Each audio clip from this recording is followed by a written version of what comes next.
Welcome to the Build With Baer Workshop. My name is Pat Bear, and I'm here to build a model kit and hang out with all of you. Uh, Becky and Frank just raided with a party of 71, so I started the stream.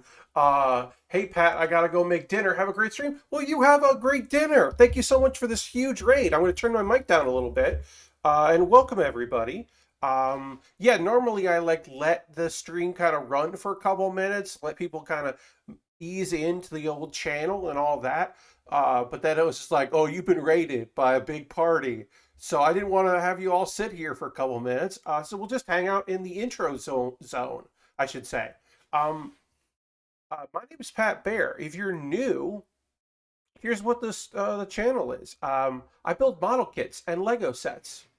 I, that's the long and short of it. We talk about a bunch of stuff, video games and anime and manga and wrestling, uh, pop culture stuff, stuff that we're upset about, stuff that we're like excited about. I try to focus on the excited about, but it's okay to also talk about the stuff that we're like, upset about. Um, this is entertainment, not escapism, is kind of what we go for here, right? So we can talk about those real things, but we'll try to be cool while we do it. Um, and the hope is that folks in chat have a good time, can hang out. I read every message. I respond to 99% of them. Sometimes people type things in chat that I don't understand what they mean. Um, and sometimes they're, hey, every once in a while someone comes in to be a jerk, but we don't have a lot of jerks in this community, which is awesome. If you're here, oh, also, I didn't do this. I got to throw in my emotes. So for folks that are here that are subscribers, they can throw out the Bear Cave emotes there, the Bear Cave emote and the Lego emote and the Scythe emote. Because I don't know if you know this. It's a secret that they don't, look, not every streamer is going to tell you this, but I'll tell you. Um, there are people out there that'll make a emote of just your face as a thing you like. You can just pay to do that, right? Yes, thank you, Red Tornado. Yeah, there's a Lego version of me that exists that I paid a person who's great named Xandra, Xandra on various social platforms. Uh, I paid her money, and she made me as a Lego person and as a Death Scythe, which is my favorite Gundam. That's just a thing that happened. Thank you very much for the follow. Vark the Raving, welcome, welcome. Yeah, that's a thing that exists in the universe now. Also, thank you for the follow, Red Tornado. But yeah, I stream Mondays, Wednesdays, Thursdays, and Saturdays. Monday, Thursday, and Saturday are model kit building nights. Wednesdays are nights where I just do something else, usually video game related, occasionally like a just chatting kind of stream. Just do something extra for folks. Um, Someday, I will be such a big hotshot streamer that I will be able to afford to model kit build 4 nights a week. Right now, we're not at that spot. Right now, buying model kits is expensive. It used to be not as expensive, and then the global pandemic happened, and then shipping costs went up all across the globe. There's, it's just hard to get things across the seas these days, various things like that. So everything went up in price because the demand got high. Also, like a thing that happened, which is great. Don't get me wrong. The lovely thing that happened in the wake of all of the nonsense is that people found themselves with some free time because they didn't have to commute to their jobs. Not everybody, but some people didn't have to commute to their jobs for a while. And they bought Lego sets and they bought model kits. I have, it's my own information, but I have several people I know that were like, "Hey Pat, what's a good model kit to start with?" Or, "Hey, what Lego should I buy?" Because they know I'm the person that does that stuff in their friend group. And I think that was like a lot of people were just getting back into a thing because they had some free time, or they were just like sick of watching television. They wanted a little more of an active activity. So that certainly made whatever was in stock places kind of go down, um, which again, understandable, totally get it. Sucks when part of your life is building model kits and suddenly things that cost $30 cost $50. That's bad. But it's awesome that people are got into the habit of building kits. Um, and then also, is it cool that someone I know sent me a Lego set because they were like, "Hey, I bought this and I'm kind of done with Lego, so you can have it." That was pretty cool. That only happened once, but it was cool. That's what happened in the polymer clay art world. Also, people were buying clay out left and right. It was hard to find it for a while. Yeah, because supply wasn't going to be. First off, obviously, uh, yes, it was very nice of my friends to send me a Lego set. I built it on stream this year, and I was very happy.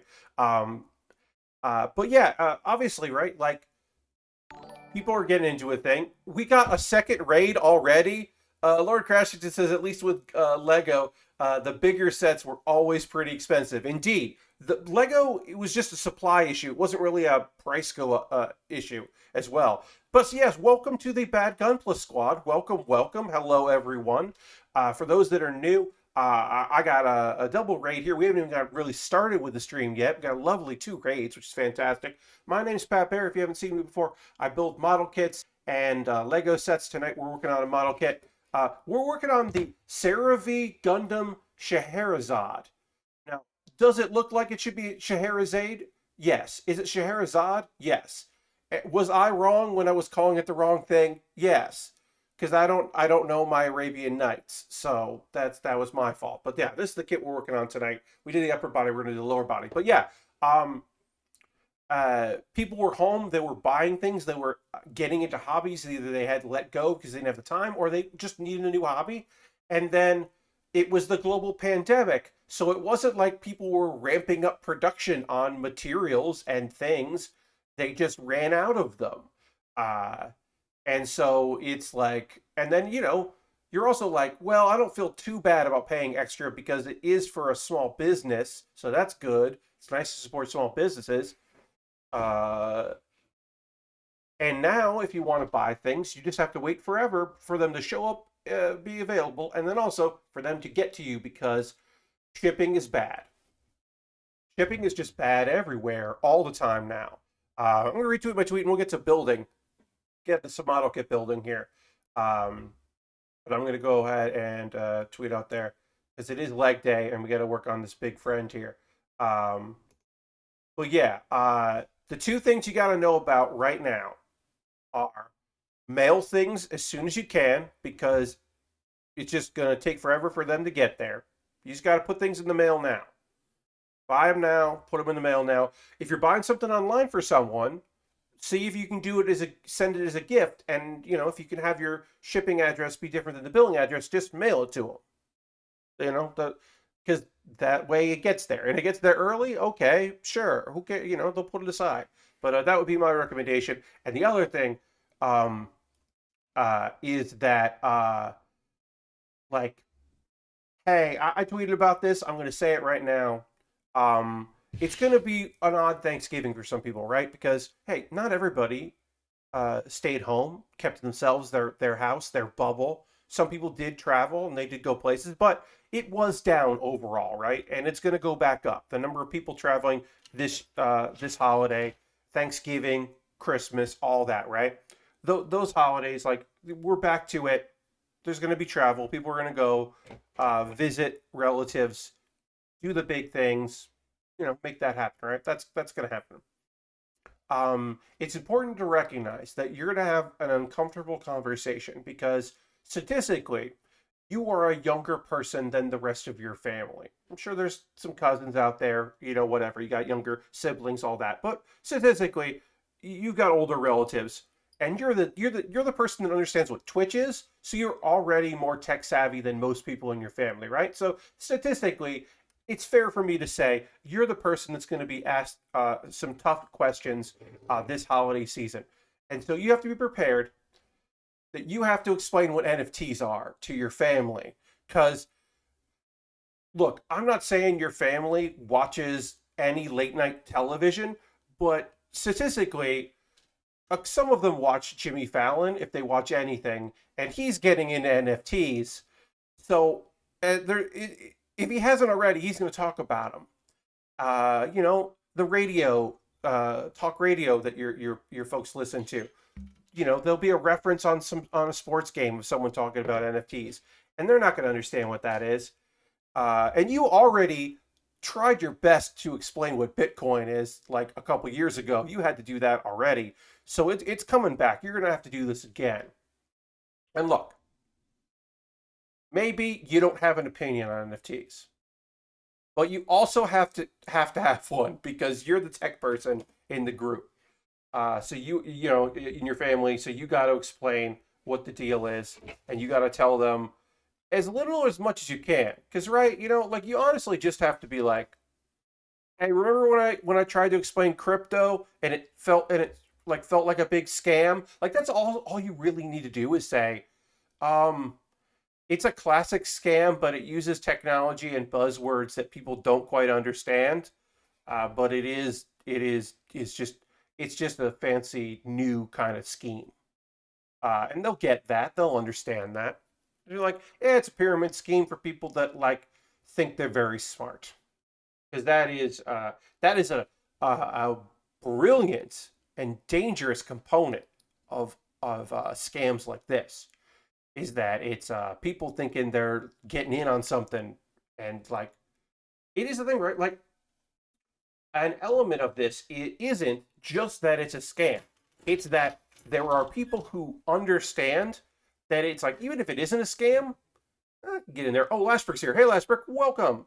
Um, Even if they like understand that it's like, oh, there's probably some scamminess to this, they think they're getting in early, and so it doesn't matter if there's a scam, if it is like a pyramid scheme, because they think they're towards the top of it, not understanding they're definitely not. Um, all of it is like, hey, are there people that early on invested in cryptocurrencies that made money? Yeah. Are there people that have made money in NFTs? Yeah. Are those people you? No. No.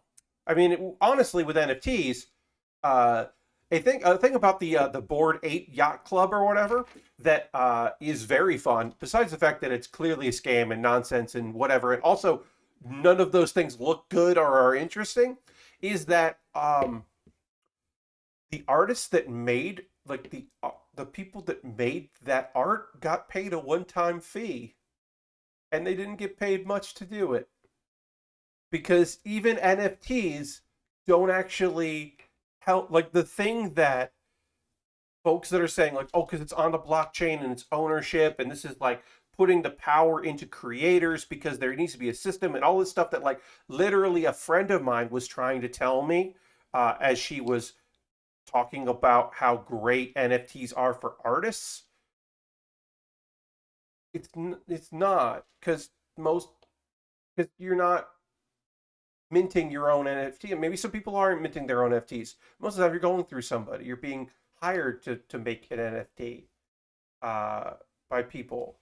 So it's not it's all lies. But the big one is that it benefits people. It benefits creators because oh, we had sorry, dropped some frames there. Apologize for that. Back in it. The real of it is that models that support creators exist already. This is not reinventing that. NFTs aren't reinventing that the idea of that. Like we already see it work. You can see it in smaller communities. You can see it in the adult industry, various adult industries. You can see it in small communities where mutual aid networks, where like people are just passing around money, and then someone breaks through and makes it out okay, and then sends a big bunch of money back into their community.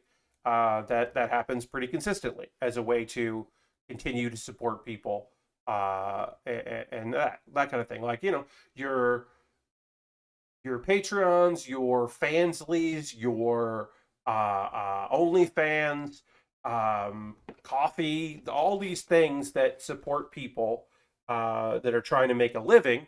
Um, YouTube memberships, Twitch subscriptions, all this stuff. All of that is already fairly proven.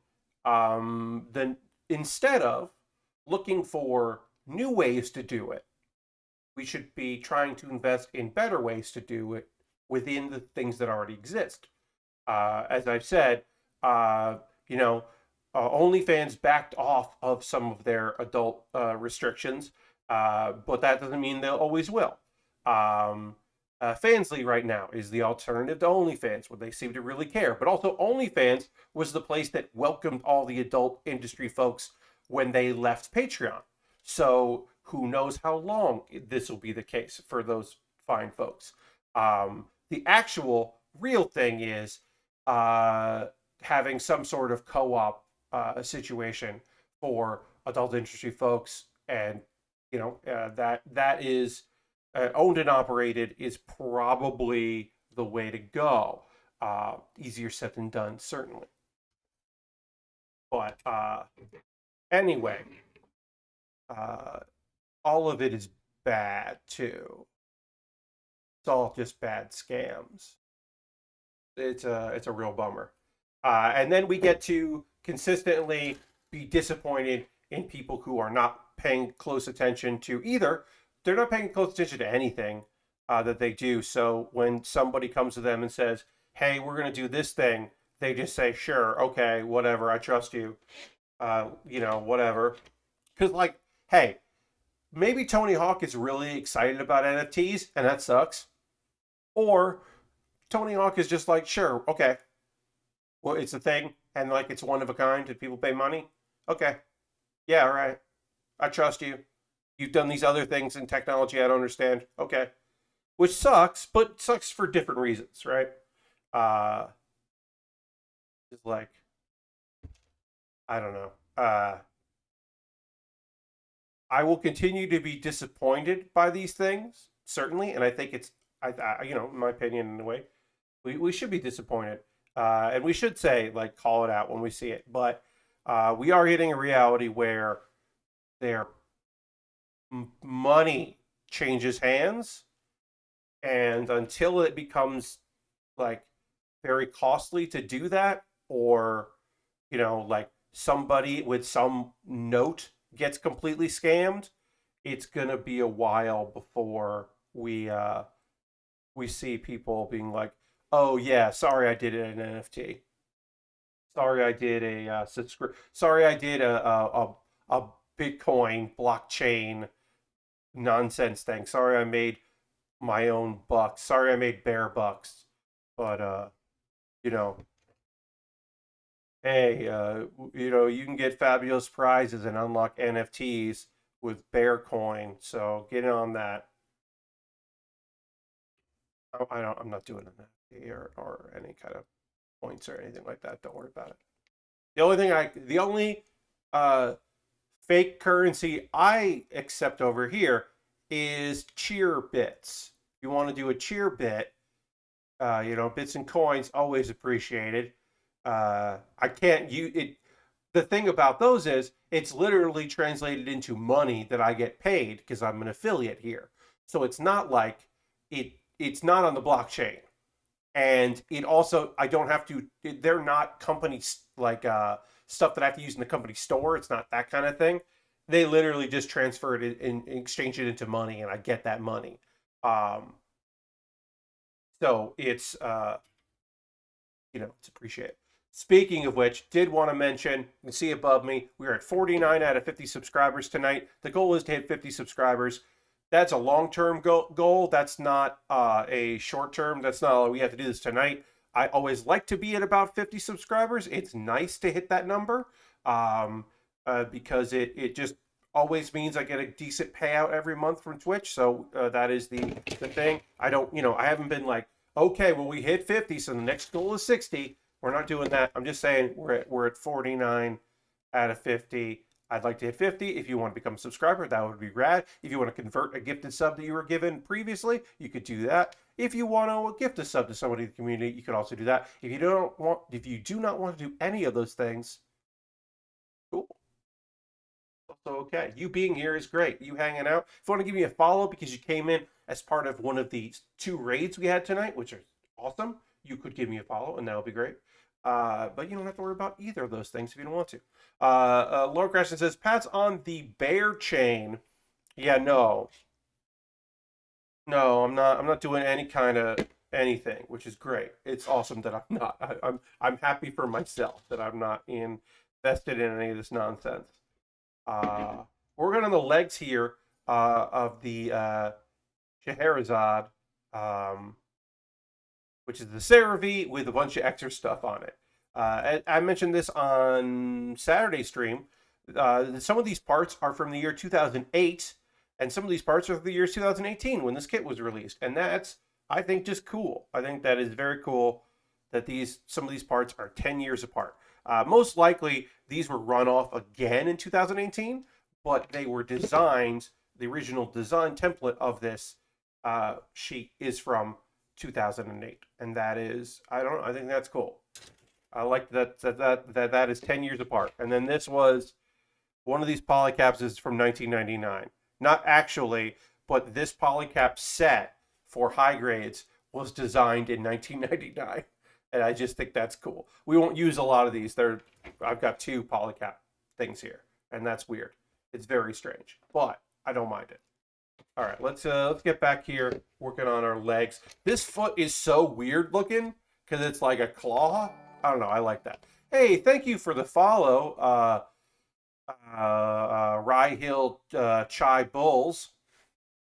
So I can't really talk about basketball because I have no knowledge of it. And I'm about to talk about a thing that I did not read the article. I just saw the headline, but I think it is incredible that Scottie Pippen is quoted as saying that LeBron James is the best basketball player of all time, and that I think that is an incredible thing. I don't know a lot about Scottie Pippen. I do know that he was on the Bulls with Michael Jordan. And for him to be like, yeah, LeBron James, best there's ever been, is, I don't know a lot about sports, but I do know a lot about petty, and that is some petty shit that I think is great. Holy crap. Oh, that is, mwah. That is chef kiss. Like, oh, you know who's a good basketball player? LeBron James. Oh, fuck. That is unbelievably awesome. And that is pretty much the extent of my knowledge of basketball. Yeah, that's basically all I can tell you. Other things I want to talk about. I played Halo today. Was not expecting to play Halo at all. But I fucking played Halo and it was fun. I didn't get much time in. I played a little bit because there's a tutorial thing, little bit there. Yes, Lord Crash is saying Pippin. So yeah, played the tutorial. I forget the terminology they use, but whatever. It was fine. It was like me getting. I haven't played Halo since Halo 4. And so it's been a little while. So it was a little bit of onboarding there. Maybe it was Reach. I don't know. But it's been a while since I played some Halo. So I played Halo today, and it was fun getting my legs there. The multiplayer is out because it's the Xbox, the original Xbox anniversary. So they just put it out. They put out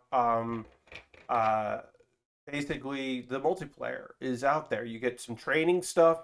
You get a bunch of big team battle stuff with capture the flag. I downloaded and messed with the customization stuff to get some achievements. So I messed around with it a little bit. My big takeaway from it is that I'm still bad at Halo. I didn't get better at Halo. Was I expecting to get better at Halo? No, I wasn't. I wasn't expecting to be like, oh, I'm pretty good at Halo all of a sudden. It was within my expectations, but it's still fun. I I gotta get the crew together this weekend. We're gonna try to get some of my old school crew together. Uh, I used to play Halo with a bunch of people in person. We used to hang out. We had an Xbox in the living room, and then it was Ethernet connected to another Xbox in the bedroom, my friend Terry's place. Um, and so we had his enormous television, his giant plasma television, and then there was a projector in the bedroom. And so we would get 4-on-4, and then there were people that hung out and they would rotate in and out. And that's how we played Halo multiplayer. We did a lot of capture the flag because it was a great equalizer. Because, like, I'm not very good at sniping. Never have been, probably never will be. But I'm pretty good at dodging bullets while carrying a flag or getting into a vehicle and getting a couple kills in and maybe running somebody over and capture the flag. So that was kind of our go-to. We would do some like, like free-for-alls, and we do some like team slayer stuff. But for the most part, back in the day, that was that. And so Halo 2, we would play in person, but then people were like, well, we got this like online thing. We got like, you can just play at home. We got live.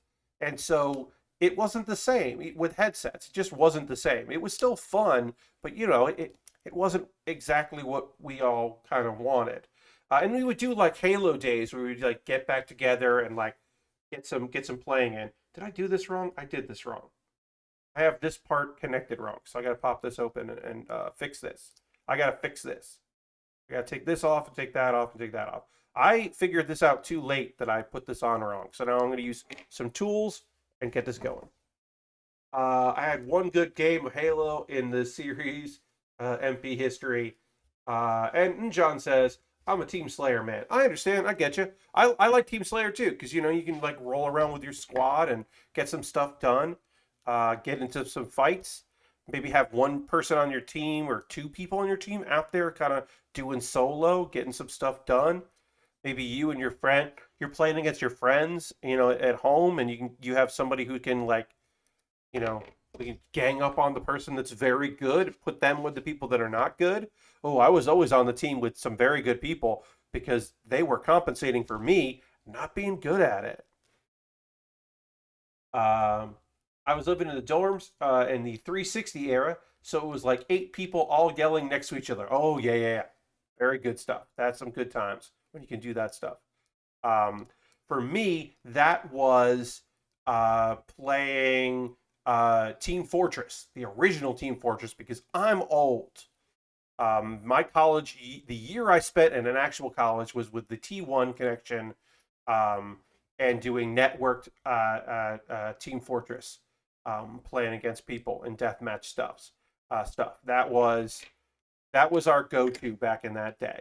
But then this was like post whatever schooling, living in New York, going to a friend's place on Saturday, ordering from the same spot, everyone getting dinner, and just having like a really good time playing Halo, and mostly just hanging out with people. That was the big thing. It was about hanging out with your friends.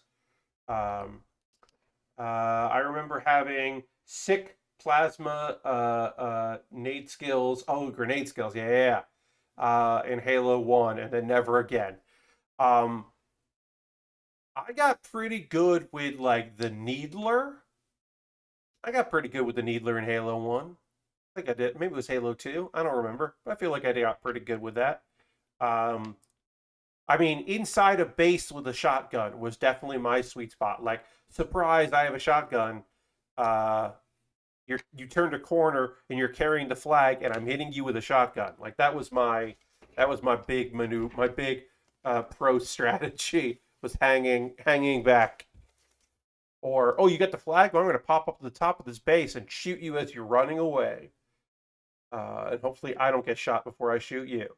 All right, so I put this on wrong, so I got to get this back on right. Like that. How does this look? Okay. So, like that. Is that right? Sorry, folks. Occasionally, I just don't know how a thing's supposed to look. Is that right? No, this is like yeah, okay. So I think this is right. All right, I think this is right. We'll put this back together here. See if I did this properly. think I did this right this time. We'll see. But yeah, it was fun playing some Halo. Like I said, this weekend got a few people together. We're gonna get a few people together that are really into Halo and playing like old school. Were real into Halo, and that we used to play a lot. And we're gonna play some Halo. Okay, yeah. So this is where it should be. I already figured this out. Got to bend the knee here. Hopefully, then when I do the other leg, I'll just nail it the first time. But you never know with me. All right, let's get more of this together. Let's get these big chunking legs together here. Big friends. We'll do panel lining when we're done with the leg. I'll go in with the markers and kind of hit that. Right now, we're just kind of making sure we get everything together. Let me know, chat. You gonna be checking out some Halo multiplayer? I mean, it's free on Xbox and PC, so you can jump in there. Let me know if you're playing or if you're planning on playing. John says, now most of the people I played Halo with are married, some with kids, everyone with jobs, and not really up for competitive first-person shooter life. I mean, I ran into that with trying to like get people to play some Back 4 Blood because like, and obviously that's, you know, the era of Left 4 Dead is a later era than the Halo 1 and 2 era, but it's still kind of like similar crews of people that are like, hey, do you like want to play this? Is this a thing we could play together? And that was very difficult. And that's just getting 4 people together. That was hard. Also, I didn't really like Back 4 Blood. I wanted to like Back 4 Blood. It was all the bullshit. That game has a lot of fucking bullshit that I'm just not interested in. Like all of the yeah, it's just like all of the unlocks and all of like the special shit. I was just like, I don't enjoy everything that is not dying to zombies. I scraped together a few rotating people for Back 4 Blood. That's awesome, John. Yeah, I did not fulfill that part of it, unfortunately. I really, really wanted to. It just unfortunately we did not assemble a kick-ass crew for that. Uh, you know, attempts were made. It just wasn't meant to be. So this is got to go like this because this is the back end because it's got like a rocket thing, and A8 is the front piece, right? Yeah, A8 is the front piece. So this is the back piece. So we got to go like this. I'm getting it now. I'm figuring this out. Yeah, because then it's gonna bend back like that. Got it. It's a knee. It's got to bend. Got to bend the knee. Aristophan says, I'm downloading Halo now. I haven't played a 3D shooter a ton since Destiny 2 several years ago. I mean, I think now's the best time to get in there because there are like the diehards, right? But then there are people who are just like, oh, it's a free Halo, you know, it's Halo and it's free, and I have no like, you know, there's some folks out there that are just like, I don't know. It's a good time of year because I know look, they have to exist out there, right? There are people who are excited for Call of Duty, but it feels like nobody I know is, and that might just be my circle of friends and people that I pay attention to about games. None of them are excited about it. So I feel like there's definitely like a sense of like, yeah, I want to fucking get into Halo. Yeah, I'll try to get into Halo. You know, people that have already bounced off Far Cry, obviously different kind of game, but still that like people bounce the fuck off of Far Cry 6. I feel like that was like a weekend game. I think I know more people who are like more people I know that got like Deathloop are still playing Deathloop than people I know who got Far Cry 6 and are like, yeah, man, I'm still in there. There's never been a better time to try Halo. I mean, John, you're totally right. There isn't. This is the best time to get into Halo. Uh, I played very little bit of Academy training thing, but was kind of tired. It was weird to see that one Spartan lady get progressively worse and worse in model quality. Yeah, Lashbrook, it's not a perfect system by any means. Call of Duty seemed like a wet fart of a game outside of the hardcore COD crowd. Yeah, I don't know. It just feels like it was just like, oh yeah, the Call of Duty. Felt apathetic. Uh, but I think a lot of things feel apathetic. Like outside of Greg Miller, I don't know anyone excited about this new Ghostbusters. Like, okay, Greg Miller and my one friend that will watch anything that Paul Rudd is in. They're the only people I know personally that are very excited about this new Ghostbusters. Um, because like I feel like this end of the year, it just feels a little. People feel a little apathetic, and I don't think that's wrong. I think it's okay. I think it's justifiable to be apathetic right now. Hello to you. Excuse me, Dirty. Welcome. I'm curious. I just don't know why it exists. At least a reboot makes more some sense. Yeah. Um, I'm gonna break that out. I'm gonna find a way to do this. So, years ago, when I was still actively doing comedy stuff, before 2019, when I started semi-retirement from it, and then active retirement from it temporarily while I deal with uh, this life that I'm in right now, vis-a-vis not being in New York and not being involved in any kind of comedy scene. I wrote a character monologue for a show, and it was a guy that won the Feminist Ally Award for tweeting that he thought that the Lady Ghostbusters movie looked funny, and it was like the trailer had just come, like a new trailer just come out, and that was the joke. It was this like fake feminist like allyship award. I definitely the line was, my girlfriend doesn't really want to see the movie, but I keep telling her that we gotta go and support funny ladies. And it was just like, it's like, when I wrote on Facebook that like ladies can be Ghostbusters, people really liked it. Um, and he's like, yeah, I think anybody could be a Ghostbuster. And Chris Helmsworth can be a secretary. Oh, that's just so funny to think about. Um, I wrote it for a show and someone else performed it. And now I'm like, I want to dig that up because it was all about the trailer. And I feel like I could change it to be that only works on Halloween. Women and non-binary people can bust ghosts. Yeah, I would see. That's the thing. I don't think this character that I was writing, I don't think that dude understands what non-binary means. So he doesn't. He's like, I don't got a handle on that. I can't say that. Because it is really funny that, yeah, because he says Lady Ghostbusters all the time. He always says Lady Ghostbusters. He goes, and also, not to give all the jokes out, um, not to give all of the jokes away, I will say that he does say, when I used to watch the real Ghostbusters when I was a kid, and not meaning the cartoon, I mean the real Ghostbusters movies, uh, on TBS, like just being like shitty, just a shitty dude. Um, it's I think I'm gonna dig that bit up because I can write it. I can change it to be instead of I watched the Lady Ghostbusters trailer and I think it's good. Is just like I'm not excited about this Paul Rudd Ghostbusters.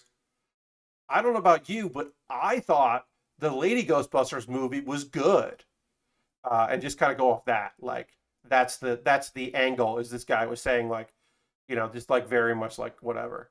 Terrible nonsense. Lady Ghostbusters 2. Yeah, yeah, that's great. I think they should make a sequel to that one because like Kristen Wiig is really funny. Do you guys ever see Bridesmaids? That's a good movie. And just like that's just all it is. Uh, I don't know. I feel like you don't need to do that. like, uh, but I gotta dig that up. I have that script somewhere. It ended up being pretty good. My buddy John Burchard did it, and he did an excellent job. Because it was part of a sketch show that we wrote in a day. It was called Sketch Cram, where you write and then rehearse and then put up a show all in one day. Um, we had we I did it as an award show instead of a character monologue. So I had like two people do like that, like people say behind every great man is a woman, but behind some great women are these allies. And it was just like that kind of dumb award show thing. One of the jokes was like, one of the people nominated was Joe Baggs, who replies to women, "I'm sorry that happened to you. I'm not like that." That was my big, like, that's the guy. Oh yeah, no, it's in a Google Drive. It's in a Google Drive. I know it's there. I can find it. But yeah, that was like one guy who that was one of the people up for best feminist ally. Ugh, I don't know. I did all right. I got a couple groans out of the audience, which was what I was looking for, and a few laughs, which also what is I was looking for. That show, I remember I wrote that up, and then I wrote up a sketch that I wrote that. I wrote a weird character monologue. No, I wrote a two-person sketch that was weird, really weird, trippy thing that I don't remember any details about. The one that I pitched and wrote and that they didn't go with, which was fine, was I wrote a sketch where it was just the idea of like, by the end of it, the person had bought guacamole for everyone because I was obsessed. I was in my head obsessed with the idea of like people being like, can I get some guacamole with that? And they'd be like, guacamole's extra. And just being like, yeah, that's okay. And just like building it out of like, you don't understand. It costs more money. And then by the end of it, they were like, I'm buying everyone guacamole. It's just like, it's just a simple joke premise where where everyone takes something very seriously and yells about it. That's just a thing I think is funny. I just really think it's funny when people overreact about a thing that is very mundane, like the idea that like you would be shocked to know I have to be the one to break this to you, but guacamole is extra, so I wouldn't recommend it. Just nonsense like that. That guy that tells women on Twitter that not all guys are shitty. Yes, which is the thing where it starts with like it's part of it is the idea that it's like, um, hey, I'm sorry that happened to you, or whatever, is a thing that people say and think they're being very cool when they're like, yeah, oh that's weird. I mean, there's that very funny tweet of somebody being like, hey, that's this too long, so I'm not going to read it, but I'm sorry for what happened, or congratulations. Uh, which is very, very funny. This is a very funny, like, real thing. Like, hey, I'm not going to read all that, but like, I'm sorry, or hell yeah. No free refills. Indeed, John. No free refills is yeah. Yeah, people being like, we don't have free refills, so like, okay, I'll buy another soda then. But we can't just I want to give it to you, but we can't. And it's okay. Don't need that. Ugh. I haven't written like I haven't done any comedy in a while. I did a couple like improv things um last year. I did a little bit of stuff online, but nothing really. And then honestly, to be real, the funniest shit I've been doing is my D&D crew. My D&D game has been very fun and I'm getting some laughs in there, and that's just like a couple other people, but it's still good. Uh, at an update, my half orc Echo Knight understands what echoes are at this point. Finally has started to understand a little bit about what their own power does. Um, and there, yeah, my Echo Knight is no longer mad at his own Echo for showing up and fighting. He does not think it is a different half orc. Uh, he failed. He critically failed a roll, a roll to stop a persuasion check from, or it was a persuasion check from a party member, uh, who finally like won the roll and was able to be like, "It's you. That's you. You're doing this. If you don't want echoes, don't make them." And it was, what do you think an Echo Knight is? And he was just like, basically, he was like, people assumed I knew what it meant, and I felt weird to ask. So I had a guy who was just like, I punch things and kick things. And sometimes I use a mace, but that's it. And then they're being like, Yeah, no, you make copies of yourself and they fight like with you. You're doing this. And he's like, oh, that's me. And then the biggest persuasion was a party member being like, I don't know, you're so awesome at punching that you make other orcs show up to also punch. And I was like, oh, I'm so cool that, oh, and it was just like this light bulb moment, or, lit candle moment, I guess, of this, of my very silly orc. Because here's my thing, yelling is very fun, but yelling at your party members is not fun. That's not fun for me in games or improv, comedy, or anything like that. But being a yelly, mad person is inherently very fun. So I was able to be mad at my shadow, my echo, instead of being mad at my party members because my character enjoys the party that he's in. Because he's just like, you make fire happen. That's awesome. Like, he's just very like, you make fire happen. That's cool. You disappear. That's so weird. You sing and heal. That's great. Like, it's like, because we have a healer that likes to sing. They're not a bard. They're not a bard. They like singing. They just like singing, which is very fun. Uh, this is very, very fun. It's a very fun crew, and we haven't played in like 2 weeks, and I'm getting worried because we're getting up to the holidays. So we're trying to get together again because it's like, ooh, I didn't do this. We won't see it here, but I will panel line this thing here. Even if we won't see the back of the legs, I'll know it's there. Yeah, but I'm worried that we're not going to get any games in for the rest of the year. Try to get something in together soon.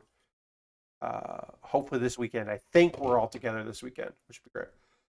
Sounds like the Simpsons episode where they're trying to help Homer learn his new identity and it never sinks in. Yeah, it's a little bit of that. It's just the thing of like, because like his intelligence is a little low. Flip flop, slap fight just raided with a party of 5. Tonight is the night of raids. This is our 3rd raid tonight, which rules. I'll do this very quick and we'll get back into building, but like, I gotta hit the intro button here and go back to this thing and say, welcome raiders. Thank you so much for the raid. Good evening. My name is Pat Bear. This is the Bear Cave. You're here in the Bear Cave with me. This is a place where I build model kits and Lego sets, working on the Seravee Gundam Scheherazade, which is a very cool chunky friend working on the legs tonight. I will get back into that in just a second, but welcome. We're talking right now about my D&D campaign that I have going with some friends. Here's a weird thing. It's a D&D campaign that exists just for my friends, and we can chat about it. It's no big deal, but we're never going to monetize it. We honestly, literally can't monetize it because a person involved cannot do anything like that. Cannot be on streams, on podcasts, anything. Their job does not allow them to do anything like that. So there's no way to monetize it, which is honestly incredible. It is great for us. I told everyone I was rated nicest dude on the internet. Well, flip flops off about that's so nice. Thanks so much. Back in the Bear Cave, been a bit. Yes, welcome. Well, yeah, I'm happy you're here. Welcome, raiders. Welcome to everybody. Happy to have you. Faisal's name. It's been it's been a little bit, but welcome. I already know where we're raiding tonight because it'll be, we got another hour and change of the stream left, so don't worry about that. I'm not running away. But we are going to raid tonight. We're going to go over to Desert Bus. Desert Bus for Hope. We're going to go give them a raid as a fundraising stream. They started on Friday, and they have been running 24 hours a day. And the more money they raise, the more hours get added onto it. So it's going to be a while. And they raised $300-something thousand so far. This has been a charity this is the 15th year, and they broke $7 million lifetime. They just broke the 7 million mark for lifetime. It's an incredible charity. All benefits child's play, children's hospitals, around the world. Fantastic, very cool. Got a bunch of friends helping out with that. Today, the afternoon shift had Sung One Show, aka Pro ZD, on as a guest, which is very cool. New guest to that. I thought that was awesome.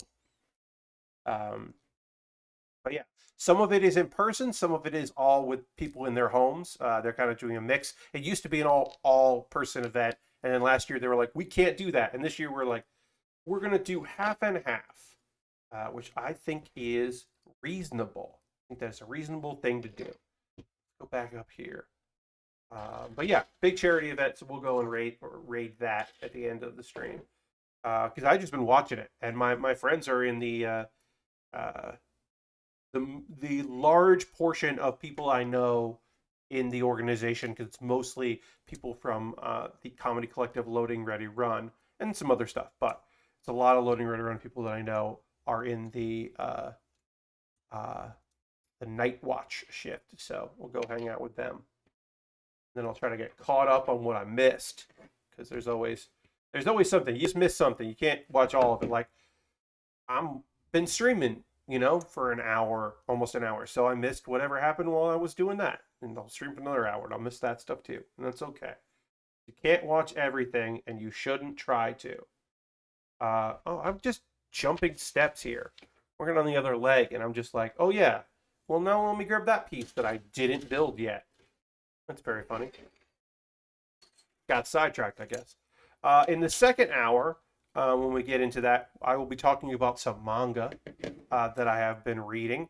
No anime talk tonight, other than the larger thing of, look, I'm going to get Netflix again. I don't have Netflix right now. I'm going to get it again for Cowboy Bebop. And when I get it for Cowboy Bebop, I'm going to watch Komi Can't Communicate, or Komi-san Can't Communicate. I'm going to get that, because that is apparently the best show I'm not watching this season, about a beautiful, mysterious high schooler that no one can get close to.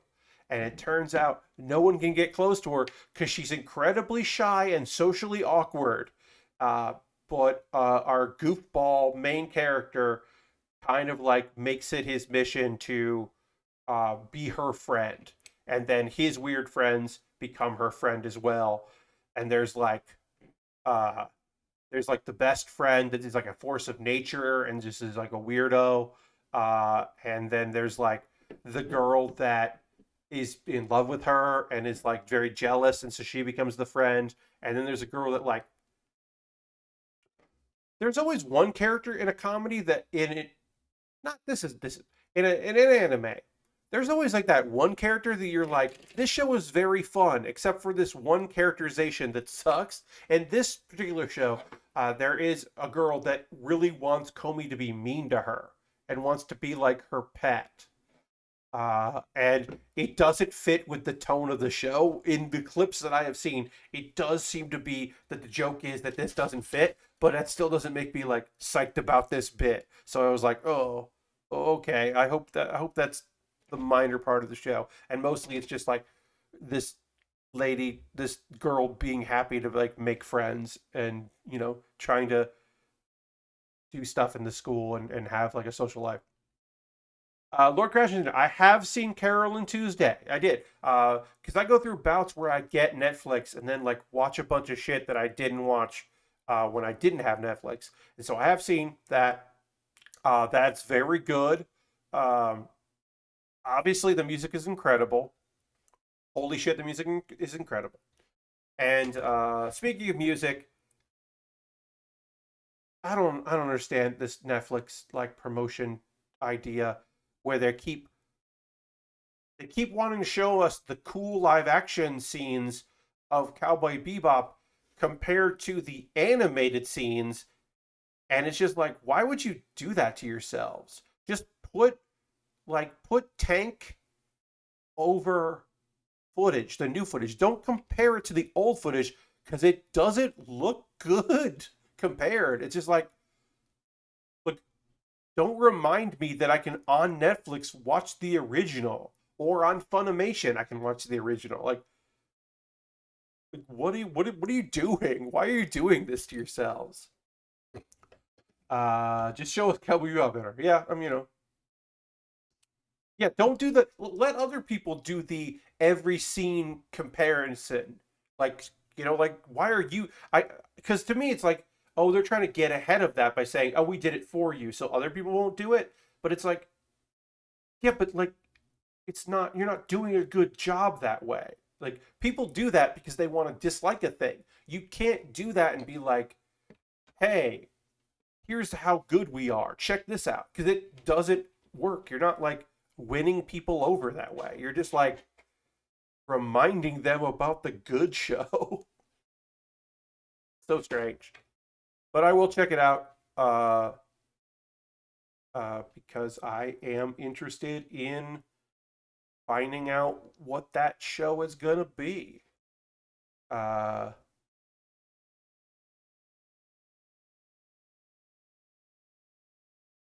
Hello, Ironhide. Welcome. Happy to have you here. I looked at that for a second and I went, am I going to read that out loud? Am I going to play into it and let you do it? And the answer is, what's up, dog, with you? I have a Stream Deck, and I put in that effect, and I'm really happy with that effect. Uh, I'm very pleased with that very nonsense effect that I have now. I can now do that. I'm very happy about it. Lord Crashington wants me to hit the ska button. Reviews seem like they're all over the place, but mostly negative. Yeah, I mean, who knows, right? Like, I'm sure that's going to be fine. Anyway, um, Lord Crashington redeemed the ska, so it's time for ska.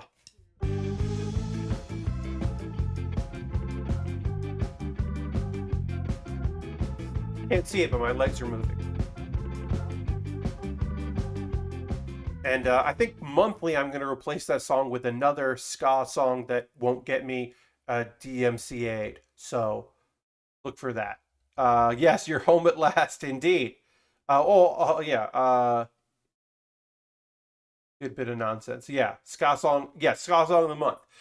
Nameless weird ska songs that are available and are available on the network that you can get sound effects and songs from that don't trigger anything on Elgato's site.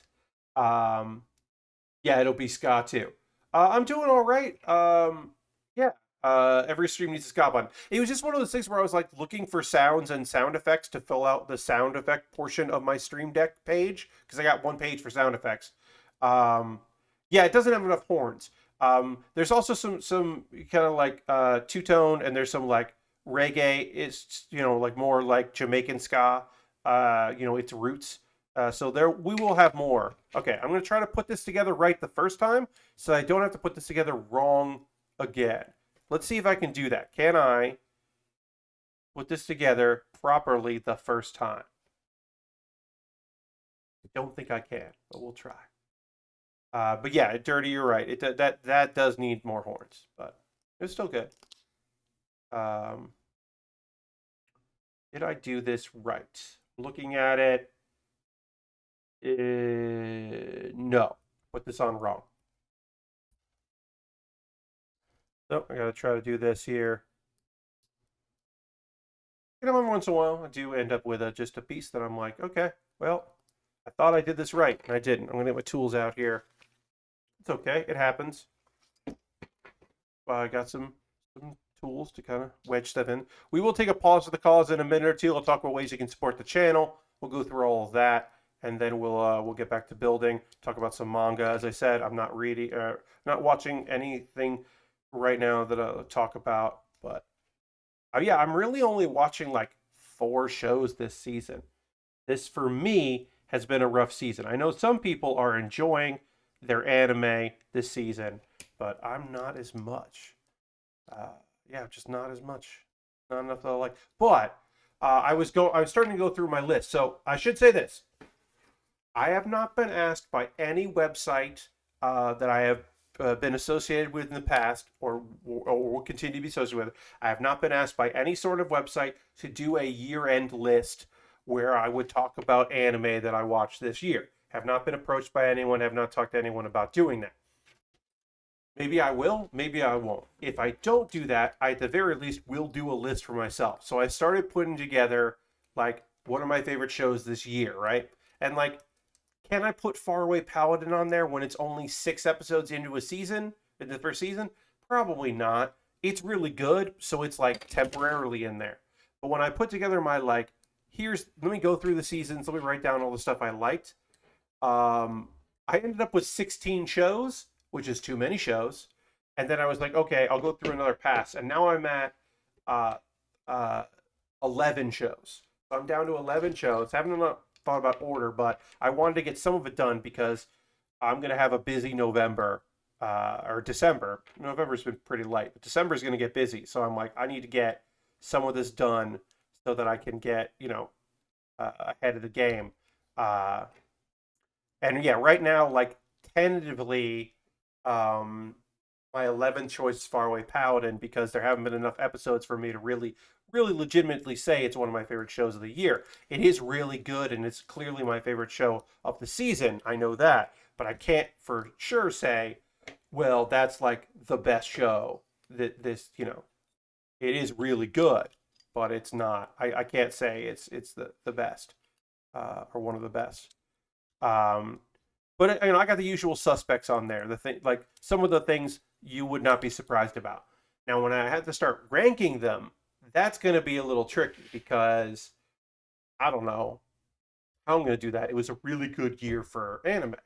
Um, it's like, and then it was kind of also balancing it like, oh, do I want to include like how many isekai can be on this list? Well, I mean, it's my list, so as many as I want. But realistically, how many were actually good, or ones I just thought were fun? Okay, well then if I narrow this down, okay, I'll do that and all that. But yes, yeah, I could.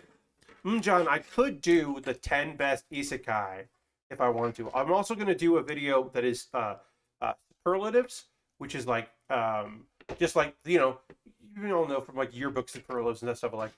I got fun like worst show of the year, best name for a bad show, biggest disappointment of the year, um, and like some of y'all will probably be able to guess like, hey, I'm gonna spoil this. X Arm is the worst show of the year.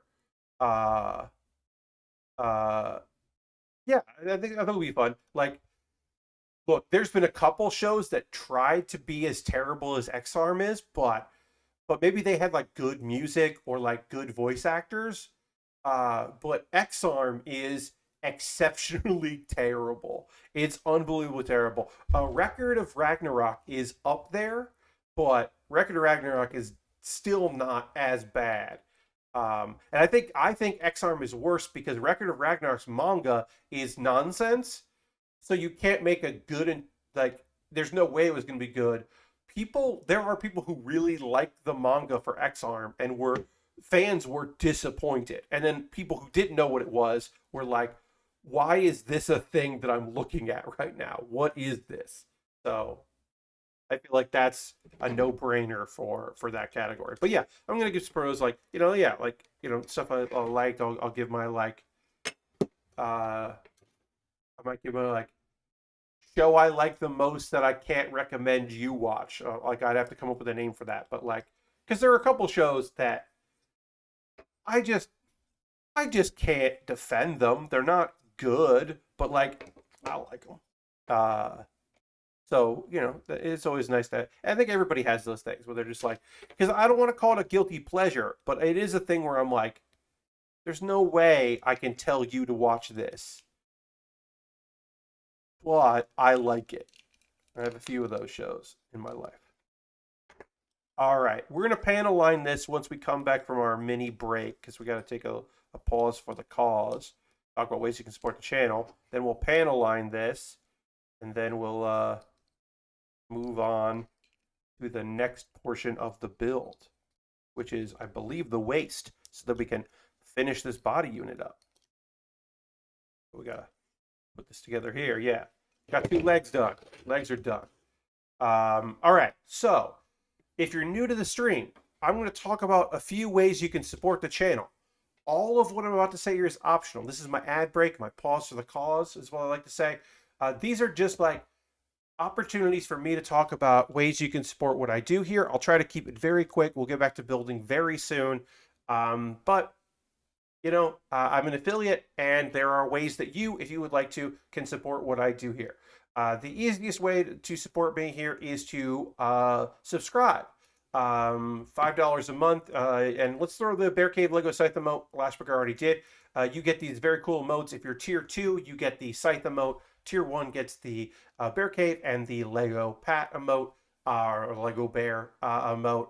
But yeah, $5 a month using or you can use your Prime Gaming token. You have Amazon Prime linked to your Twitch. And if you're not going to support me with that, and you have one, you'll use it for somebody. Please do. That's money on the table, and it means exactly, our cut is exactly the same whether you use $5 or your Prime Gaming token.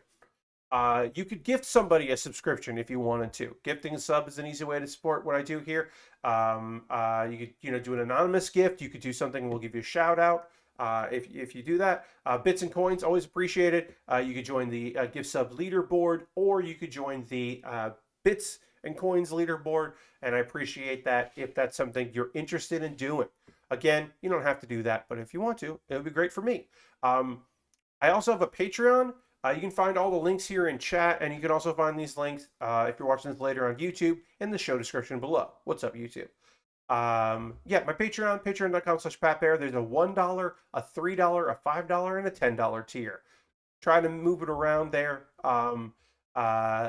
Pretty reasonably priced. If $5 a month here on Twitch is not to your liking, you can do that. There are different rewards for different tiers, and it means a lot to me. If you would even consider it, go look at the page, watch the video I made, which I need to update because I made that before I moved here, so I probably should update that video.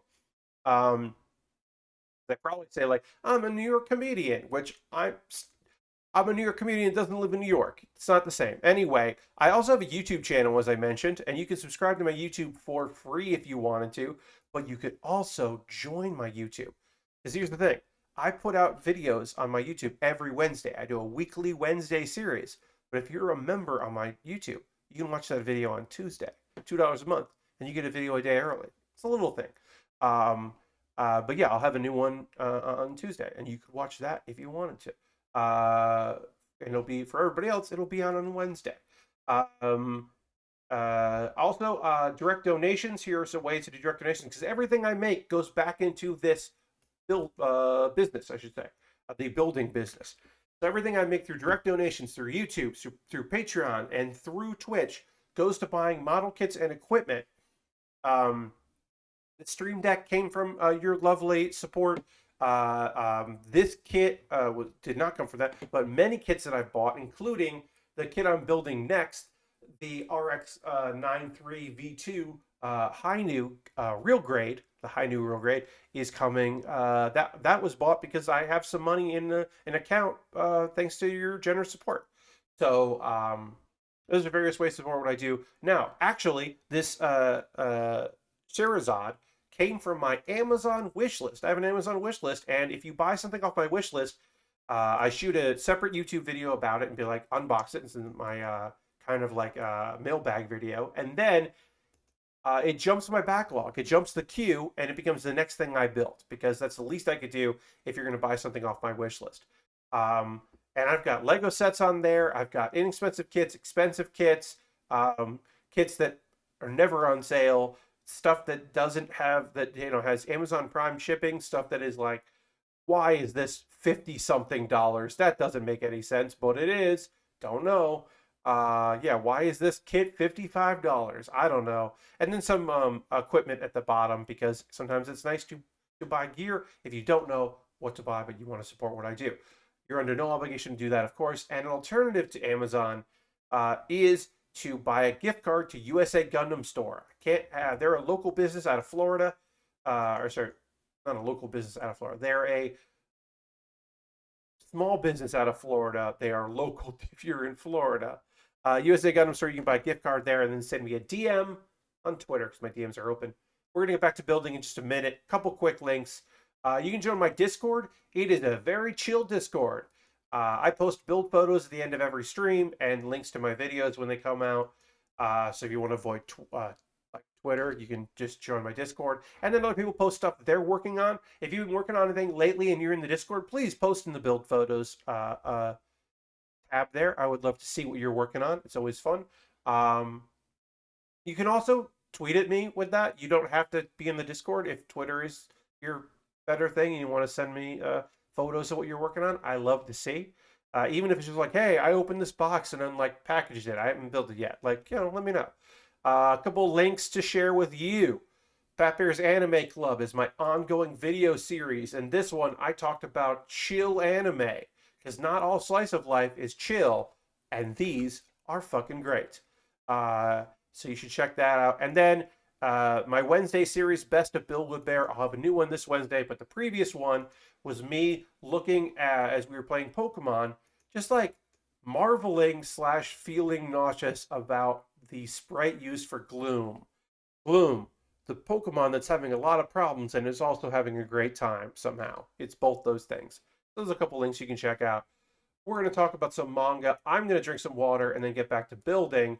And then you could also drink water or stretch or do whatever you need to do. But we'll get ready for that. Hit the old main button here. Great. And then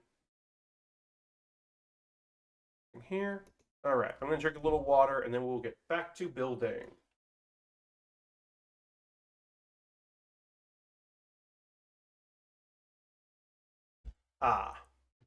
Excellent. All right. So now we are going to build the waist here. We're trying to get body complete on this kit.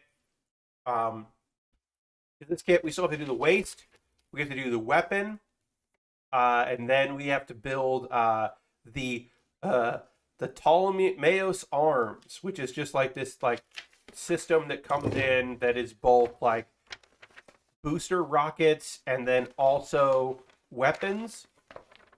It's like a big cannon, but then it also can be extra armor. So like backpack, like almost like a back. It's not a backpack. It's like a big skirt armor. So we gotta build that. And I gotta tell you about some manga that I've been reading lately. So we'll chat about that.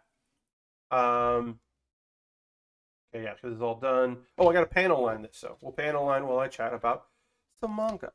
First thing I have been reading is Heaven Sent, Apocalypse, and the Saintess of the Labyrinth. Okay, so this is one of a whole group of people got sent to a world. They're in a fantasy world. A god appears and it's just like, y'all are coming to this world. You have to survive in the labyrinth. Good luck. You have like powers and stuff, and it's like an RPG. Very standard fare stuff, right? And there's like twins that seem like kind of weird and kind of separate from the rest of the class, and you're like, these feel like the main characters. They're not the main characters. The main character is a dude from that fantasy world. Uh, he doesn't really understand what the labyrinth is. He has to go into the labyrinth because he's an orphan. So apparently the god decided that some like trained people from that world should also go in the labyrinth because it makes it more fun. So I think that's very interesting because the stuff that the people from Japan understand, like the RPG-ness of it and the terms for that, they understand very well, but they're not skilled and they can't like use those skills that well. And he's like, I don't understand how this works. I don't understand the terminology you're using, but he's like a trained hunter, and he can get the job done. So we're at the point now in the manga where the characters haven't really been introduced to one another, so it hasn't really kicked off yet. But I still want to talk about it because I don't think I'm going to keep reading because it's not like super interesting. But I think the idea, the premise, is kind of cool. Other things from this is the idea that like orphans have to be tested to see if they can enter, and he was like, "Oh, I just have to fail the test and I'll be fine." He doesn't fail the test because he's a trained hunter. And then there's also like a big focus on him like trying his new skills. Like he gets like a kunai, and he's like, I don't know what this is. He's like, I have no idea. Also, the monsters in the labyrinth disappear and you get drops. And he's like, that sucks because I can't hunt for meat. But that's using the weapons that he was given. If he uses the chain to kill it, the monster disappears. If he uses the chain to trap it, and then he uses like a regular knife to kill, sometimes those monsters don't drop, don't like disappear. And so he's like trying to figure that out, and that kind of stuff like is interesting. Also, he got a bonus skill from the god, which opens a door to a bathroom that only he can enter, and it like time freezes, and then he can slowly his mana points drain while he's in there. So it's not like he can do it just be like to use the bathroom and get some privacy, but he can't like sleep in there to be protected. And I think just that's a very funny spell to have. It's a very funny spell to give a dude from a medieval fantasy world access to a really great bathroom. Because he's like, it took me a little while to figure out how to use it. And I think it's just very funny. So there's really interesting ideas, but like, I don't know if it's good. Like that's my main takeaway was like, I don't know. So maybe I'll come back later and I'll give you an update and I'll be like, oh, I'm 4 more chapters in and this thing kicks ass, but I don't know. Another book that I started reading, I don't think it's long. I think I could finish it if I wanted to, but I don't know if I will. Is Story of the White Mage Who Can Read the Swordsman's Heart. This is a short chapters, slice of life, romantic comedy story set in a fantasy world. I like those. I was interested in the premise of this, but I think the execution leaves a little bit to desired. Basically, there's a healer. She's the white mage, and she is considered to be like ugly. There's something about her that really makes people recoil, right? Except for this one dude, this like swordsman, who is he's a warrior, and he's like, "You're beautiful. Will you be in a party with me?" And she doesn't understand how to take that. She doesn't know why he's being so nice to her. But she knows that like he is being genuine because he says things out loud. He just says things in his head out loud. That's his character flaw. And he later, she's like, "How did you get to be so good as a swords person when people know what you're doing?" He's like, "Oh, so for some, he doesn't also." He says things out loud and he goes, "Could you hear what I just said?" So he doesn't even realize when he's doing it. But he basically says like, "Well, it got me in trouble. I used to lose fights because people for some reason would know what I wanted to do. So then I just started reacting without thinking. And so I just act first, and I'm faster than my thoughts. And so that's how he's a good swordsman," which is like an unnecessary but interesting justification of like, or like, you know, I don't know. That's a little bit of something that I was like, "Oh, I appreciate that. I appreciate that they went the extra mile on this to be like, how could he be a good swordsman if he just says what he's thinking?" It's like, oh, because he acts faster. So that's fun. Here's the big problem with Story of the White Mage. She's not ugly, and I don't know why. And it would be one thing if she had low self-esteem, right? If she thought, I'm disgusting and I don't deserve happiness or whatever, right? That's sad, but like you can work on that, and whatever. And is it that somebody finally notices you is enough to fix that? Is that like fun? No. Is that great? No. But it's something. But people do think she's ugly, but she's not drawn ugly. So either she's cursed and like nobody, and he's the only one who doesn't see it, or something. But I need that. I really need that justification, because like, what? Maybe she had a scar, and you're like, yeah, you can look past that, whatever. And like people are not willing to do that. I don't know what it is, but for whatever reason, nobody likes looking at her, and it feels very strange. It doesn't like. It'd be one thing if she was like quiet or had like, a resting bastard face, resting bitch face. Like if she just like she mean mugged. She doesn't mean mug. I don't know what this is. So like a fundamental element of this that you need to suspend your disbelief in order to enjoy, to me, doesn't work. And so I'm like, what am I doing here? What are we doing here? What's going on with this? So I don't love that. And then the last thing I'll chat about tonight with you is the healer who was banished from his party is, in fact, the strongest.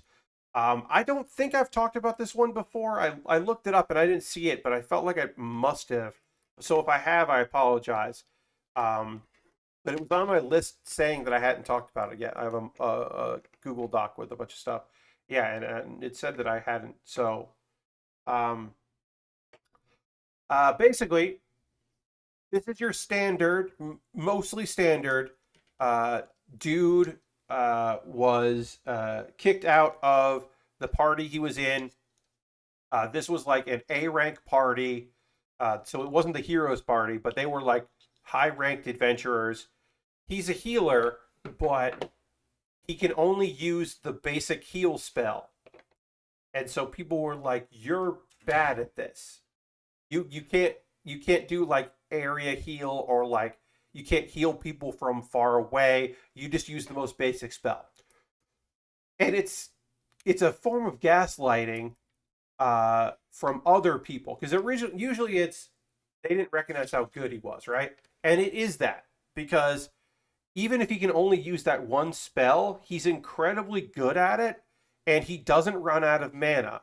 Also, he tanks for the party because he learned how to like because in his mind he believes them when they say he's not a good healer. So he is like, okay, well then I'll learn combat skills and I'll learn I'll he's a healer that can also do attack magic. He can do elemental attack magic. And he's like, yeah, I'm not that good at it though. But it's like, yeah, you shouldn't be able to do that. And he can also cure poison, which regular healers can't do. Uh and you're like, oh, okay, so it's just that this crew didn't understand him. But like you realize quickly early on, well, why are the people that work in this guild, why are they shitty to him? Why do they believe these people that suck and are clearly like not skilled? Why do they believe them instead of him? Why are they treating him like trash? And then why, when he forms a new party and they're successful, why does the guild send a bunch of people to go attack them? What's happening? And you get a sense that there is like a conspiracy that he has been gaslit by people to keep him down. Also, he has a really strong. There's like there's a bunch of other stuff happening that's like not as interesting. Of like somebody in the party felt bad about that, and she's like, I can't ever make amends. I could have stopped them, or I should have quit. Because there's a rule that like once you're in a party, you can't quit the party. Which like people are like, what rule is that? Which apparently isn't an enforceable guild rule. They just have been saying it is. Uh, but it's very clear. We get to the point now that like something's up with this guild, and they're not like on the up and up, and it's more than just a bunch of people being shitty to this one dude. There's like a conspiracy going on in the healer who was banished from the party from his party is in fact the strongest. Yeah, because he's just like a good DPS. He's a good fighter. He's strong, and he also magic is his weak point. Also, it's kind of fun because his master shows up, and she's like, "Wait, when did you get strong?" Like she's confused and surprised that he has gotten so powerful, because apparently she didn't see it in him. Because like basically, she was trying to teach him to be a healer, and she didn't even think to teach him to do other stuff. He learned other stuff on his own, which made him that strong. So she's like, "Oh, I should have taught you to fight." Um, so yeah, overall, it's pretty good. It's not great. I didn't mention this. One of the things is his new partner, who is a fighter. She's a brawler. That's fun. She's there because he saved her life once. And then she was like, "I'm gonna grow up and get strong so that I can protect him, so that he can focus on being a healer someday." Um, and that's fun. but it's a little weird. It's a weird dynamic because the age thing and all that. Like it's a little strange, but it's still pretty okay. So I would say the healer who was banished from this party is in fact the strongest. Is a fine manga. I don't know if it's particularly great. I didn't hate reading it. I don't know if I'll continue when there are more. I think I have. Yeah, I've finished what's available. But yeah, I'm still checking stuff out. I'll be talking about more stuff coming up. The Savior's Book Cafe is like an isekai about a girl, an older woman. Like she's in her 30s, so younger than me. But she's basically just like summoned or reincarnated, and she's like, I'd rather not. That's a young person's game. But whoever's doing it is insistent, and somehow that ends up being like, okay, well, then she ends up opening up a cafe where that's also a library because it's hard to get magic books, so people can come and read magic books and hang out. And there's like dudes that are into her, and it's that kind of story. I'm like, I'm gonna read that. That sounds good. Um, I have that, and then I'm trying to, find new stuff to check out when I can. Always trying to have stuff. What's on my manga list right now? I have that I'm going to be reading. I'm waiting for more of um, a story about a dragon and the rising of an adventurer. Um, and I'm looking for more chapters to come out before I talk about the reincarnated swordsman with 9,999 strength wants to be a magician, which I'll tell you right now, I'm enjoying it very much. I'm not. There's only a couple chapters out of it, but it's very fun. Just a dude that is so strong that is like going to magic school, and people are like, "What? Why are you? Why are you? Why do you want to study magic? You're so strong." He's like, "No, I want to get started with magic." Um, it is just got a good energy to it. I like it. So I will be checking that out more, and I'll review it when there's actual things to talk about. All right. So we'll get ready to panel line this in a minute here, but I gotta get 2, 6. Now is a great part of the stream for me to ask y'all what you playing, what you watching, what you reading, what you checking out, what's going on with you. I've been just enjoying Desert Bus while I do other projects that I'm working on right now. So that has been kind of my big thing. I haven't started any. I mean, I started Halo, played some Halo today. That was a big thing. Um, but yeah, I would love to hear from y'all uh, about that. Let's see. B6. Yeah, that's the. This is the piece that goes on the bottom of the kit, so that we don't have you don't see just like this hole here. But you can use that with a stand. So this just covers it up, covers up that spot on the bottom. Halo Infinite and Shin Megami.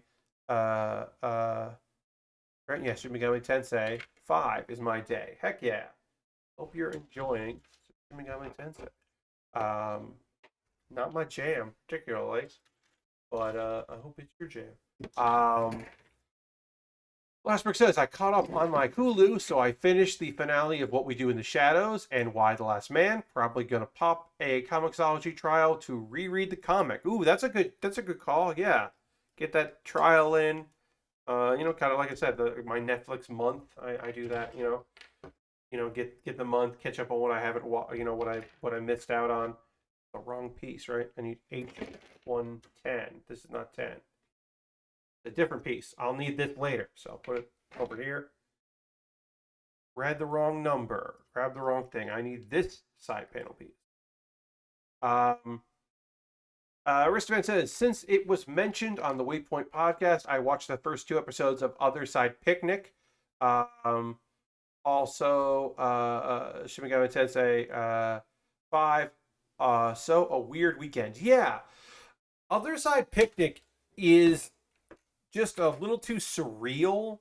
Like that's the vibe they're going for me to get into it. But I do know people that enjoyed it. So yeah, that's not my style. But I was also like I was like, is this gonna be gay or gay? Like, is it subtext or text? Because like it felt like this was gonna be one of those shows where you're like, what is this? What are these characters doing here? But I wasn't sure if that was just like gonna be a big part of it or just like, no, this is what fan fiction is for. So yeah, I didn't end up checking that out. But yeah, that is a weird weekend. Those two things together. Watch that weird new Home Alone movie, which doesn't really have a bad guy thieves, just stupid people with a Three's Company style misunderstanding. Yeah, I've heard nothing good about that. Did not watch that. Episode 2 was more text, at least for one of them. Yeah, okay. Yeah, no, I have no interest in that Home Alone. That just seems like a waste of time and energy. Um, Here's the thing I did. So I'm slowly playing through another mod heavy version of Fallout 4 because I sometimes new mods come out and that gets me wanting to play.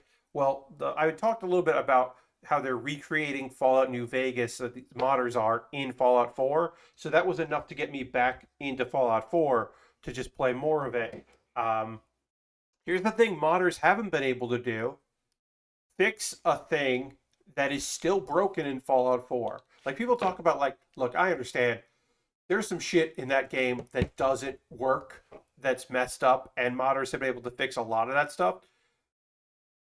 So um there are factions in the game, right? And there's basically like every faction wants to kill the Institute except for the Institute, right?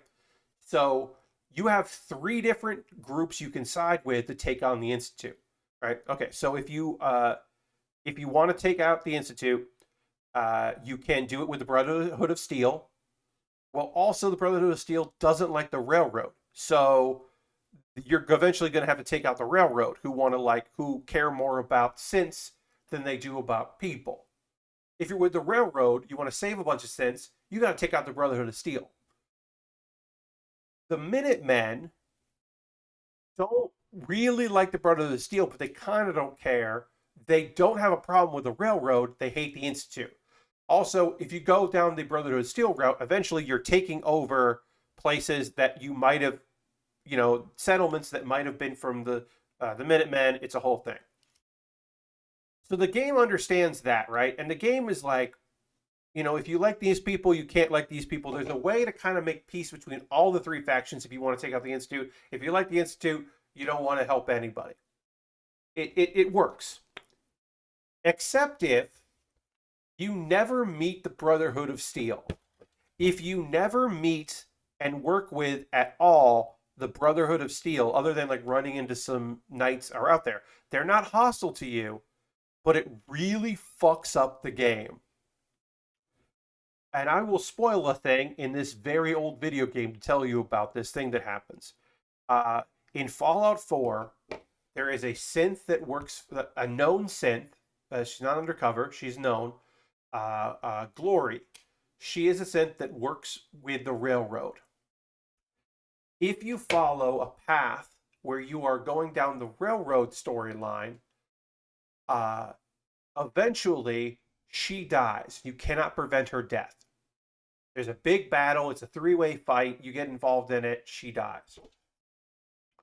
If you don't side with, if you never communicate with anyone in charge in the Brotherhood of Steel, you can complete the game and you never have that situation where Glory dies. So she's in the Railroad headquarters, walking around, fine. But the game doesn't know how to deal with that. There is not a state in which she should be alive, but she didn't have her death scene. So she's there, but other characters talk about doing it for Glory. And Glory would have wanted this way. They think she's dead. She's not. And that has never been fixed. Now, the way to fix that, not to fix it, to prevent that is, well, you have to get, so far with the Brotherhood, and then that event will happen.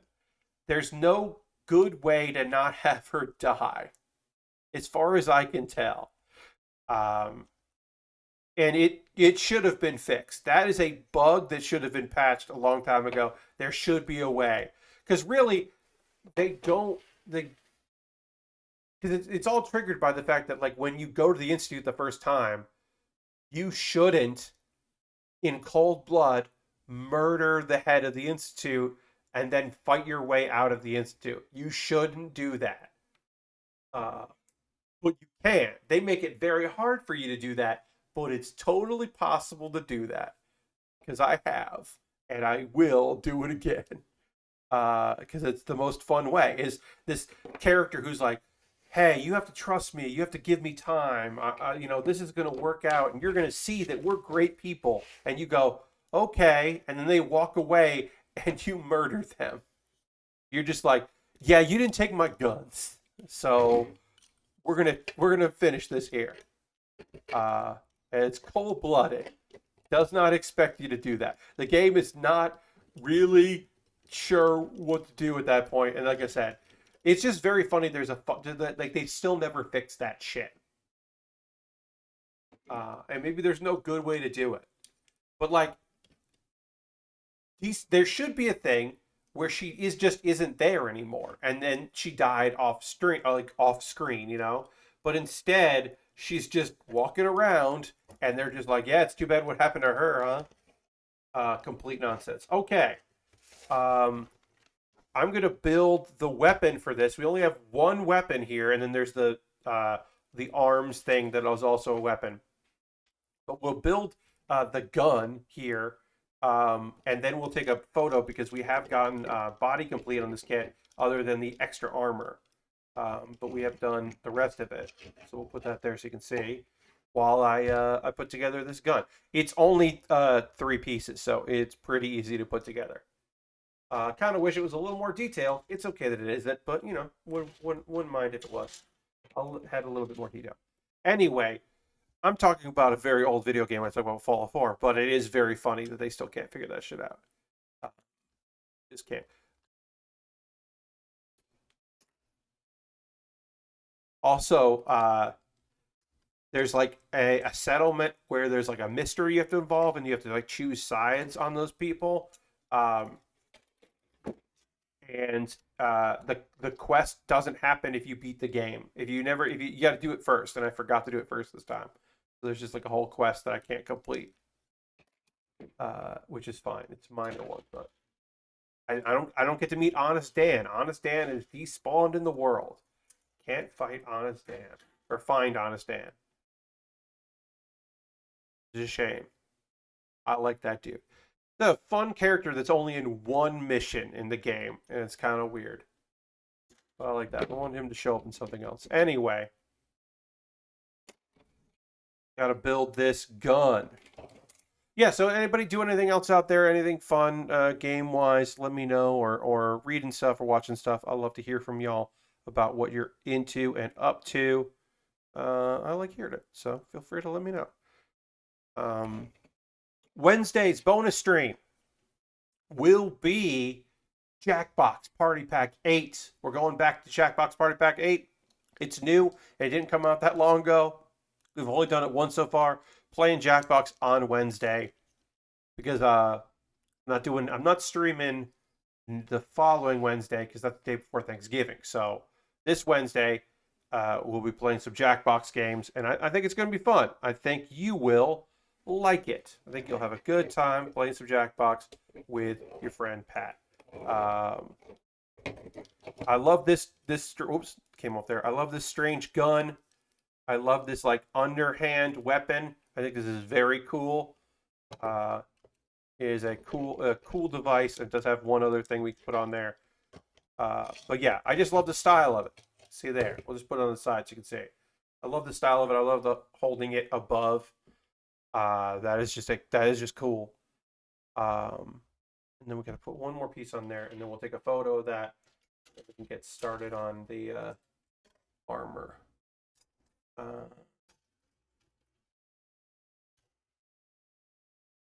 We need J14. Dirty says, still reading the Wheel of Time on book 4. Hell yeah. Good for you. And Lord Crash says, I got the GTA Trilogy Collection, enjoying it so far, warts and all. Oh, wow, the warts. So many warts. Just so many warts, Lord Crashington. All of the tweets that people have been making and the videos I've watched of people playing it, yeah, that looks like so much of it just looks bad and is fucking incredible how so much of it looks so bad. It's kind of unbelievable how much they fucked that shit up. I don't know. It's impressive how awful the GTA remake is. Just like, and look, who knows how? Like, I can't tell you how hard that shit is. I don't know, but I do know it doesn't look good, and it should. It should look good and play good because they're charging money for it. But it doesn't look great. All right, so there's our kit there. Body complete. We're gonna work on the Ptolemaeus arms, which also becomes the cannon. But yeah, that is body complete on our kit, which is cool. Put that there so you can take a look at that. Yeah, that GTA shit is just very funny. If you haven't been checking out the clips and the photos that people we talked about that, right? How like Cowboy Bebop's doing the work of trying to do the work where they're like, hey, we're doing the comparisons. That people are doing it themselves for the GTA of just like, hey, here's a screenshot of how how it is, and here is what they've done to it, and look at what they've done to this thing, and it's pretty remarkable. They really goofed it up. It feels like remasters made on a small budget on short time under a publisher that's made a ton of off the newest game to afford to do it right. That's the thing. This is Rockstar we're talking about. They've made like GTA 5 like online has made more money than most game developers will ever make. It is ridiculous how much money they have made. So it is, to me, just straight up bonkers that they have a product that is so bad that people are so unhappy with. It's just like, how does that happen? How does that happen? Uh, how do you do that? How do you make something like so like piss poor? Um, yeah, it is a wonderful achievement in like yikes. Good for the um, make a video for Twitter of how bad this looks for those people. They're having a field day with that shit.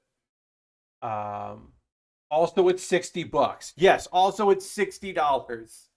And also, they took down the old versions. That's the real kicker, right? They took down the old versions. Like, you can't buy those old versions digitally because they want you to buy this replacement version.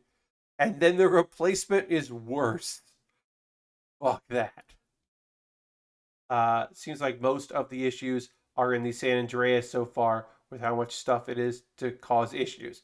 Then it's like, yeah, but that's the thing, right? Then like, don't do that. Then don't put that out. Ooh, drop some frames there again. Sorry about that, everybody.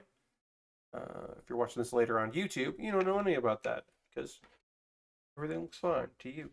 And, all right, looks like for this thing, that's where we're using these extra connectors here. The sea of extra connectors.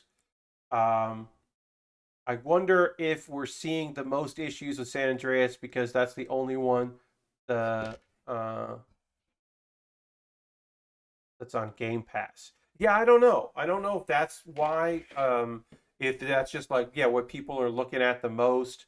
Because I mean, I'm seeing a bunch of stuff from a bunch of different places, a bunch of different ways here. So, okay, so gotta put all these connectors here in. This is my big stubby hands. This is a little tough, so I might have to use some exact, not the X-Acto knife, tweezers here. Gonna get these lined up, but basically this thing, a bunch of different, it's like a little bit of a GN drive, and then a bunch of different components are going to stick into it, and then those components can break off and then go on our kit here. So pretty neat. Oops.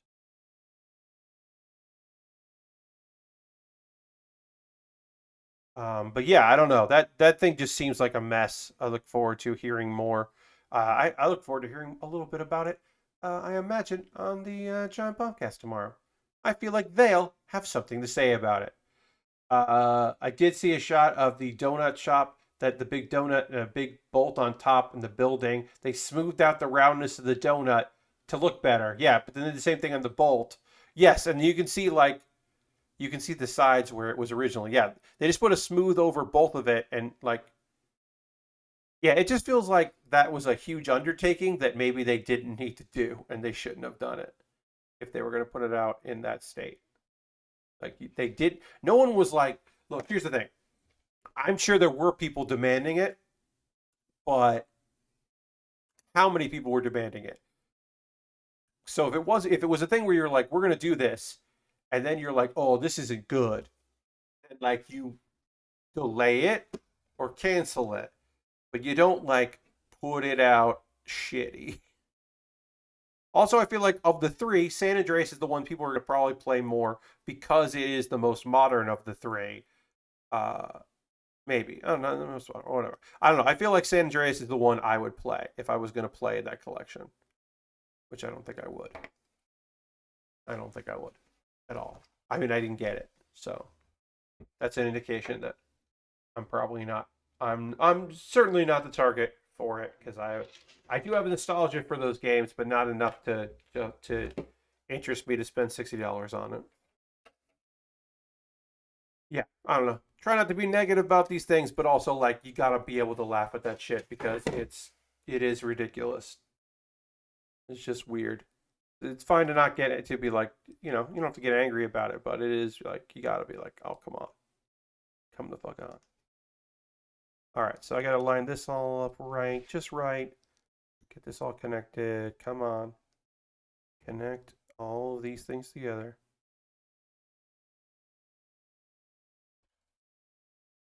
That goes in like this. This goes in like this. Sorry, I keep thinking I'm going to sneeze, and then I don't, which is good. It's good I'm not sneezing, but I am also like then just like constantly on edge about it. We're gonna go on a raid in a minute or two. I'm gonna get this component together here. I'll get this thing done, and then we'll go on our raid because we have two more parts, which includes putting a sticker on there. Gotta do. Um, I12. Okay. This piece needs a sticker, but we'll do that once we get together. And then we'll slowly get all of this kit done. Feel great. I assume I will finish this up on Thursday stream, and then on Thursday stream I will also wait, also on Thursday stream I will begin um, this kit, the high new real grade. I haven't done a real grade on stream in a very long time. Looking forward to it. It's a great looking kit. Love the colors of it. Love the design of it. Great weapons on this thing. So we'll be building that next. That'll be the next thing we build because I'm expecting to finish this kit up on Thursday, which will be our next build stream. First, we gotta put this together here. So let's go with that. Yeah. Lastbrook says, Never really got into San Andreas. I remember my turf getting attacked constantly and just got tired of it. Yeah, yeah. And then Lord Crashly says, I've been playing GTA 3 since that's the one I have the most nostalgia for. And I just listened to Chatterbox whenever driving around. Yeah, I guess I have a lot of nostalgia for Vice City. That was the game I put a lot of time into. I played 3, but I put a lot of time into Vice City. And then I put a lot of time into 4. 4 is probably the GTA that I liked the most because I liked Nico. It was fun stuff to do. And then the Ballad of Gay Tony I played a lot of. Um, uh, Lost in the Damned I played a lot of that. I played a lot of those DLCs. Those DLCs I played quite a bit of. All right, let's get one sticker on. We haven't done any stickers this stream, so I do have to do one sticker here before we go and raid. And we're gonna go raid Desert Bus. So we do have to get there, but we'll get the sticker on before we close down the stream. Uh, let's do that. Yeah, Vice City is the main one for me too. Yeah. Yeah, I just like that was the one that I put a lot of time into, and then of that era, and then I played the San Andreas, which was good. It was lot of good shit in that, but it didn't really stick with me. And then I played a lot of 4, and I fucked around with 5 a lot because there were a lot of mods that you could get. You could get like the mod system that did a lot of cool weird shit in 5. Um, but I didn't like any of the protagonists, and I absolutely hated. I sort of liked one of them, and then hated 2 of them. So that was not enough to get me to like really want to play through that game. They're just like all not fun.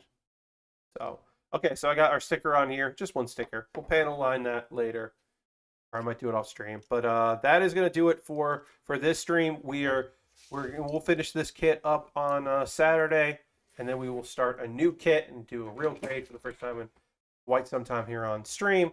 But we are gonna go raid. That is what we do here. We go and share some love with somebody out there on the internet doing some stuff, and we are going to go hang out with Desert Bus, uh, the lovely fine folks at Desert Bus Charity. That's a fun stream to go raid, so we'll go do that. We're going to go into some singing from Andy and Maddie, so that's great. We'll get some live musical performance. That's very fun. Yeah, so we're going to go on a raid, so feel free to come along on this with me.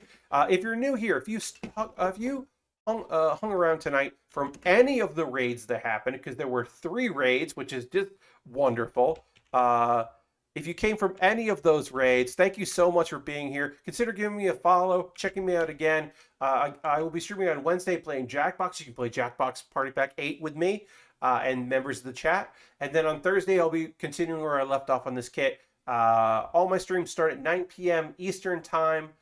So check your local listings. Follow me on Twitter, twitter.com/PatBear. Thanks so much for being here.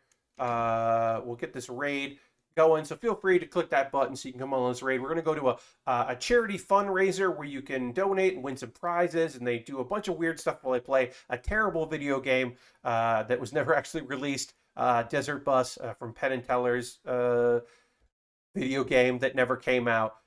So it's a good silly time, and right now literally there is just there's a bunch of people in Star Trek uniforms watching a singer be very good at singing. So we're going to go join into that. So thanks so much for being here, and I hope to see you soon. Have a great night, everybody. Goodbye. Goodbye, goodbye, goodbye, goodbye. Bye.